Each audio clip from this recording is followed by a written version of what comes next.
خبردار کیا ہے کہ فلسطین کو ریاست تسلیم کرنے سے خطے میں مسائل اور عدم استحکام بڑھے گا۔ وزیر خارجہ مارکو روبیو نے فرانس اور دیگر ممالک کو تنقید کا نشانہ بناتے ہوئے سنگین نتائج کی دھمکی دی۔ دوسری جانب یو اے ای نے اسرائیل کو مغربی کنارے کے الحاق کے خلاف سرخ لکیر قرار دیا۔ راولپنڈی کے تھانہ دھمیال کی حدود میں پیٹرول پمپ پر ڈکیتی کی واردات ہوئی، جہاں مسلح موٹر سائیکل سوار 6,35,000 روپے لوٹ کر فرار ہو گئے۔ ملزمان نے ملازمین پر تشدد کیا اور کیشیئر کو گن پوائنٹ پر یرغمال بنایا۔ پولیس نے مقدمہ درج کر کے ملزمان کی تلاش شروع کر دی ہے۔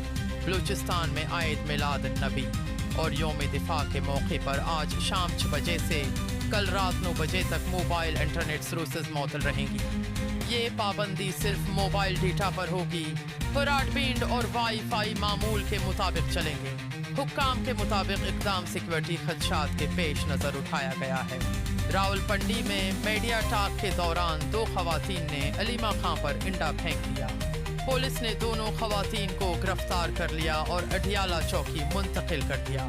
واقعے پر شور شرابہ ہوا اور پی ٹی آئی کارکنوں نے توڑ پھوڑ کی کوشش کی۔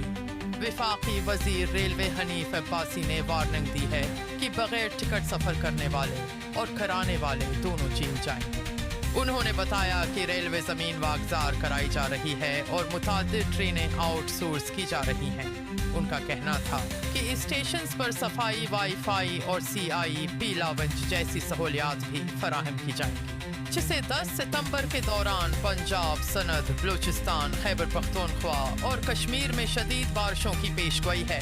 پی ڈی ایم اے اور محکمہ موسمیات نے فلیش فلڈنگ اور لینڈ سلائیڈنگ کے خدشے پر الرٹ جاری کر دیا۔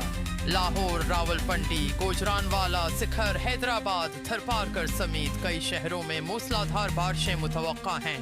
پاکستان سے امریکہ کے لیے براہ راست پروازوں کی بحالی کی اہم پیش رفت۔ فیڈرل ایوی ایشن ایڈمنسٹریشن کی ٹیم 6 ستمبر کو پاکستان پہنچے گی۔ امریکی ٹیم سول ایوی ایشن کے لائسنس، فلائٹ اسٹینڈرڈز اور سیفٹی شعبوں کا آڈٹ کرے گی۔